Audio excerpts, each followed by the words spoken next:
ವಿಧಾನಸಭೆಯಲ್ಲಿ ಬಹಳ ದೊಡ್ಡ ಪ್ರಮಾಣದಲ್ಲಿ ಸುದೀರ್ಘವಾದಂಥ ಚರ್ಚೆ ಧರ್ಮಸ್ಥಳದ ಕುರಿತಂತೆ ಈಗಾಗಲೇ ಆಗಿದೆ. ನಾನು ಮೊದಲಿಂದನೂ ಕೂಡ ಹೇಳಿದ್ದೆ, ತನಿಖೆ ಯಾವ ಹಂತದಲ್ಲಾಗಿದೆ ಎನ್ನುವಂಥ ಮಧ್ಯಂತರ ವರದಿಯನ್ನು ಸರ್ಕಾರ ಕೊಡಬೇಕು ಅನ್ನುವಂಥ ಆಗ್ರಹವನ್ನು ನಾನು ಪದೇ ಪದೇ ಮಾಡ್ತಾ ಇದ್ದೆ. ಇವತ್ತು ಅದನ್ನು ನ್ಯಾಯಾಲಯಕ್ಕೆ ಕೊಟ್ಟಿದ್ದಾರೆ ಎನ್ನುವಂಥದ್ದು ಪತ್ರಿಕೆಗಳ ಮುಖಾಂತರ ಕೇಳಲ್ಪಟ್ಟಿದ್ದೇನೆ. ಮುಖ್ಯಮಂತ್ರಿಗಳು ಸ್ವತಃ ಸದನದಲ್ಲಿ ಒಪ್ಪಿಕೊಂಡಿದ್ರು, ಧರ್ಮಸ್ಥಳದ ಬಗ್ಗೆ ಷಡ್ಯಂತ್ರ ಆಗಿದೆ, ಪಿತೂರಿ ಆಗಿದೆ ಎನ್ನುವಂಥ ಮಾತನ್ನು ಉಪಮುಖ್ಯಮಂತ್ರಿಗಳಾಗಿದ್ದಾಗ ಹೇಳಿದರು. ನೀವೀಗ ಮುಖ್ಯಮಂತ್ರಿ ಸ್ಥಾನದಲ್ಲಿ ಕೂತ ನಂತರ ಧರ್ಮಸ್ಥಳದ ಬಗ್ಗೆ ಯಾರು ಷಡ್ಯಂತ್ರ ಮಾಡಿದರು, ಯಾರು ಪಿತೂರಿ ಮಾಡಿದರು, ನೀವಾದರೆ ಹೇಳಬೇಕು, ಇಲ್ಲಾಂದರೆ ನಿಮ್ಮ ಜೊತೆಲಿರುವಂಥ ಪರ್ಫೆಕ್ಟ್ ಹೋಮ್ ಮಿನಿಸ್ಟರ್ ಆದರೂ ಕೂಡ ಹೇಳಬೇಕು. ಇಲ್ಲಿ ಪರ್ಫೆಕ್ಟ್ ಹೋಮ್ ಮಿನಿಸ್ಟ್ರು ಹೇಳಲ್ಲ, ನೀವು ಅದನ್ನು ಹೇಳಲ್ಲ ಅಂತಂದರೆ ನಿಮ್ಮ ಧರ್ಮಸ್ಥಳದ ಬಗ್ಗೆ ನಿಮ್ಮ ಕಳಕಳಿ ಏನು ಅನ್ನೋದು ಅರ್ಥ ಆಗೋದಿಲ್ಲ. ಒಂದು ಹಿಂದೂ ಧಾರ್ಮಿಕ ಶ್ರದ್ಧೆಯ ಬಗ್ಗೆ ನಿರಂತರವಾಗಿ ಅಪಪ್ರಚಾರಗಳನ್ನು ಮಾಡಿದಾಗಲೂ ಕೂಡ ಇಲ್ಲಿಯ ತನಕ ಯಾರ ವಿರುದ್ಧವೂ ಕೂಡ ಕಠಿಣ ಕ್ರಮಗಳನ್ನು ತೆಗೆದುಕೊಂಡಂಥ ಮೇಲ್ನೋಟಕ್ಕೆ ಎಲ್ಲೂ ಕೂಡ ನಮಗೆ ಕಾಣ್ತಿಲ್ಲ. ಸಾರ್ವಜನಿಕದಲ್ಲಿ ಭಕ್ತಾದಿಗಳ ನಡುವೆ ಅದೇ ಆಕ್ರೋಶ ಇರುವಂಥದ್ದು.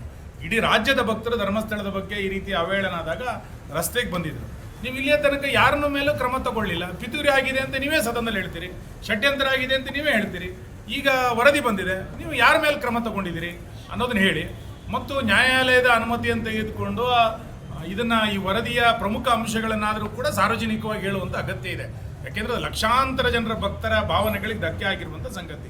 ಇದನ್ನು ಸಾರ್ವಜನಿಕವಾಗಿ ಕೂಡ ಹೇಳಬೇಕಾಗಿರುವಂಥದ್ದು ಸರ್ಕಾರದ ಕರ್ತವ್ಯ ಇದೆ. ದಯಮಾಡಿ ಮುಖ್ಯಮಂತ್ರಿಗಳು ಇದರ ಕುರಿತಂತೆ ಸ್ಪಷ್ಟೀಕರಣವನ್ನು ಕೊಡಬೇಕು ಅಂತ ನಾನು ಆಗ್ರಹಿಸ್ತೇನೆ. ನನ್ನನ್ನು ಜೈಲಿಗೆ ಕಳಿಸ್ಲಿಕ್ಕೆ ಕಾಂಗ್ರೆಸ್ ನಾಯಕರು ಪ್ಲಾನ್ ಮಾಡ್ತಾ ಇದ್ದಾರೆ. ಜೊತೆಲಿ ತಾವು ಕೂಡ ಹೇಳಿದ್ರೆ ಸರ್. ಅಲ್ಲ, ಬಿಡದಿ ವಿಚಾರದಲ್ಲಿ ಮುಖ್ಯಮಂತ್ರಿಗಳು ಏಕಾಂಗಿನೇ.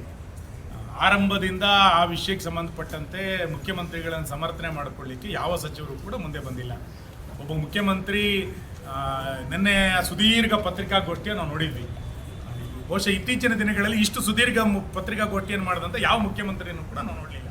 ಅಂದರೆ ತನ್ನನ್ನು ಸಮರ್ಥನೆ ಮಾಡಿಕೊಳ್ಳಿಕ್ಕೆ ಯಾರೂ ಇಲ್ಲ ಅನ್ನುವಂಥದ್ದು ಇದರಿಂದ ಭಾಳ ಸ್ಪಷ್ಟವಾಗಿ ಗೊತ್ತಾಗಿದೆ. ಮತ್ತು ಜೈಲಿಗೆ ಹೋಗಬೇಕೋ ಬೇಡವೋ ಅನ್ನುವಂಥದ್ದು ನಮಗೆ ಗೊತ್ತಿಲ್ಲ. ಯಾರು ತಪ್ಪು ಮಾಡಿದರೆ ಅವರಿಗೊಂದು ಅಳುಕಿರ್ತದೆ. ಯಾರು ಎಲ್ಲೋ ಒಂದು ಕಡೆ ನನ್ನಿಂದ ತಪ್ಪಾಗಿದೆ ಅಂತ ಗೊತ್ತಾದಾಗ ಮುಂದೆ ಏನಾಗುತ್ತೆ ಎನ್ನುವಂಥ ಅದನ್ನು ನಿರೀಕ್ಷೆ ಮಾಡುವಂಥವ್ರಿದ್ದಾರೆ. ಹಾಗಾಗಿ ಮುಖ್ಯಮಂತ್ರಿಗಳಿಗೆ ಎಲ್ಲೋ ಒಂದು ಕಡೆ ತಪ್ಪು ಮಾಡಿರುವಂಥ ಪ್ರಜ್ಞೆ ಜಾಗೃತ ಆಗಿರ್ಬೋದು. ಆ ಕಾರಣಕ್ಕೆ ಇದನ್ನು ಹೇಳಿರ್ಬೋದು. ನಮಗೆ ಯಾರನ್ನೋ ಜೈಲಿಗೆ ಕಳಿಸುವಂಥ ಅಥವಾ ನಮಗೆ ಇನ್ಯಾರನ್ನೋ ಅಪರಾಧಿಯನ್ನು ಮಾಡುವಂಥದಕ್ಕೆ ನಾವೇನು ಉತ್ಸುಕರಾಗಿಲ್ಲ. ಅವರು ತಪ್ಪು ಮಾಡಿದರೆ ಕಾನೂನಿದೆ, ಅವರು ಎಲ್ಲೋ ಅನ್ಯಾಯ ಮಾಡಿದರೆ ನಮ್ಮ ದೇಶದ ವ್ಯವಸ್ಥೆಗಳಿದೆ, ಅದಕ್ಕೆ ಬೇಕಾದಂಥ ಕ್ರಮಗಳನ್ನು ಅವರಲ್ಲ ಎಲ್ಲರೂ ಅದನ್ನು ಸ್ವೀಕಾರ ಮಾಡಲೇಬೇಕು. ವಿಧಾನಸಭೆಯಲ್ಲಿ ಭಾಳ ದೊಡ್ಡ ಪ್ರಮಾಣದಲ್ಲಿ ಸುದೀರ್ಘವಾದಂಥ ಚರ್ಚೆ ಧರ್ಮಸ್ಥಳದ ಕುರಿತಂತೆ ಈಗಾಗಲೇ ಆಗಿದೆ. ನಾನು ಮೊದಲಿಂದನೂ ಕೂಡ ಹೇಳಿದ್ದೆ, ತನಿಖೆ ಯಾವ ಹಂತದಲ್ಲಾಗಿದೆ ಎನ್ನುವಂಥ ಮಧ್ಯಂತರ ವರದಿಯನ್ನು ಸರ್ಕಾರ ಕೊಡಬೇಕು ಅನ್ನುವಂಥ ಆಗ್ರಹವನ್ನು ನಾನು ಪದೇ ಪದೇ ಮಾಡ್ತಾ ಇದ್ದೆ. ಇವತ್ತು ಅದನ್ನು ನ್ಯಾಯಾಲಯಕ್ಕೆ ಕೊಟ್ಟಿದ್ದಾರೆ ಎನ್ನುವಂಥದ್ದು ಪತ್ರಿಕೆಗಳ ಮುಖಾಂತರ ಕೇಳಲ್ಪಟ್ಟಿದ್ದೇನೆ.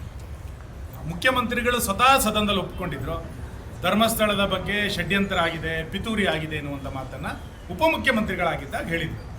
ನೀವೀಗ ಮುಖ್ಯಮಂತ್ರಿ ಸ್ಥಾನದಲ್ಲಿ ಕೂತ ನಂತರ ಧರ್ಮಸ್ಥಳದ ಬಗ್ಗೆ ಯಾರು ಷಡ್ಯಂತ್ರ ಮಾಡಿದರು, ಯಾರು ಪಿತೂರಿ ಮಾಡಿದರು, ನೀವಾದರೆ ಹೇಳಬೇಕು, ಇಲ್ಲಾಂದರೆ ನಿಮ್ಮ ಜೊತೆಲಿರುವಂಥ ಪರ್ಫೆಕ್ಟ್ ಹೋಮ್ ಮಿನಿಸ್ಟರ್ ಆದರೂ ಕೂಡ ಹೇಳಬೇಕು. ಇಲ್ಲಿ ಪರ್ಫೆಕ್ಟ್ ಹೋಮ್ ಮಿನಿಸ್ಟ್ರು ಹೇಳಲ್ಲ, ನೀವು ಅದನ್ನು ಹೇಳಲ್ಲ ಅಂತಂದರೆ ನಿಮ್ಮ ಧರ್ಮಸ್ಥಳದ ಬಗ್ಗೆ ನಿಮ್ಮ ಕಳಕಳಿ ಏನು ಅನ್ನೋದು ಅರ್ಥ ಆಗೋದಿಲ್ಲ.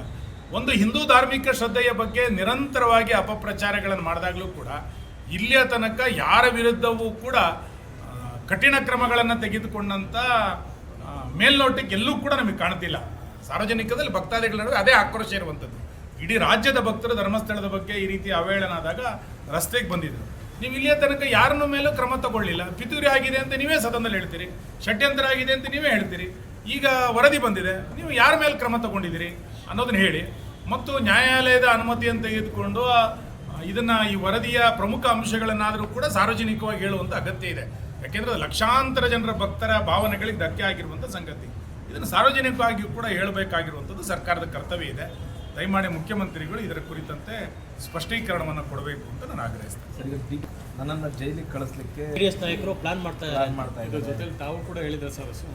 ಅಲ್ಲ, ಬಿಡದಿ ವಿಚಾರದಲ್ಲಿ ಮುಖ್ಯಮಂತ್ರಿಗಳು ಏಕಾಂಗಿನೇ.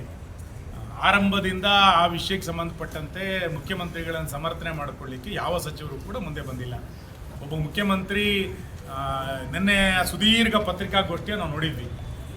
ಬಹುಶಃ ಇತ್ತೀಚಿನ ದಿನಗಳಲ್ಲಿ ಇಷ್ಟು ಸುದೀರ್ಘ ಪತ್ರಿಕಾಗೋಷ್ಠಿಯನ್ನು ಮಾಡಿದಂಥ ಯಾವ ಮುಖ್ಯಮಂತ್ರಿಯನ್ನು ಕೂಡ ನಾವು ನೋಡಲಿಲ್ಲ. ಅಂದರೆ ತನ್ನನ್ನು ಸಮರ್ಥನೆ ಮಾಡಿಕೊಳ್ಳಿಕ್ಕೆ ಯಾರೂ ಇಲ್ಲ ಅನ್ನುವಂಥದ್ದು ಇದರಿಂದ ಭಾಳ ಸ್ಪಷ್ಟವಾಗಿ ಗೊತ್ತಾಗಿದೆ. ಮತ್ತು ಜೈಲಿಗೆ ಹೋಗಬೇಕೋ ಬೇಡವೋ ಅನ್ನುವಂಥದ್ದು ನಮಗೆ ಗೊತ್ತಿಲ್ಲ. ಯಾರು ತಪ್ಪು ಮಾಡಿದರೆ ಅವರಿಗೊಂದು ಅಳುಕಿರ್ತದೆ. ಯಾರು ಎಲ್ಲೋ ಒಂದು ಕಡೆ ನನ್ನಿಂದ ತಪ್ಪಾಗಿದೆ ಅಂತ ಗೊತ್ತಾದಾಗ ಮುಂದೆ ಏನಾಗುತ್ತೆ ಎನ್ನುವಂಥ ಅದನ್ನು ನಿರೀಕ್ಷೆ ಮಾಡುವಂಥವ್ರಿದ್ದಾರೆ. ಹಾಗಾಗಿ ಮುಖ್ಯಮಂತ್ರಿಗಳಿಗೆ ಎಲ್ಲೋ ಒಂದು ಕಡೆ ತಪ್ಪು ಮಾಡಿರುವಂಥ ಪ್ರಜ್ಞೆ ಜಾಗೃತ ಆಗಿರ್ಬೋದು, ಆ ಕಾರಣಕ್ಕೆ ಇದನ್ನು ಹೇಳಿರ್ಬೋದು. ನಮಗೆ ಯಾರನ್ನೋ ಜೈಲಿಗೆ ಕಳಿಸುವಂಥ ಅಥವಾ ನಮಗೆ ಇನ್ಯಾರನ್ನೋ ಅಪರಾಧಿಯನ್ನು ಮಾಡುವಂಥದಕ್ಕೆ ನಾವೇನು ಉತ್ಸುಕರಾಗಿಲ್ಲ. ಅವರು ತಪ್ಪು ಮಾಡಿದರೆ ಕಾನೂನಿದೆ, ಅವರು ಎಲ್ಲೋ ಅನ್ಯಾಯ ಮಾಡಿದರೆ ನಮ್ಮ ದೇಶದ ವ್ಯವಸ್ಥೆಗಳಿದೆ, ಅದಕ್ಕೆ ಬೇಕಾದಂಥ ಕ್ರಮಗಳನ್ನು ಅವರಲ್ಲ ಎಲ್ಲರೂ ಅದನ್ನು ಸ್ವೀಕಾರ ಮಾಡಲೇಬೇಕು.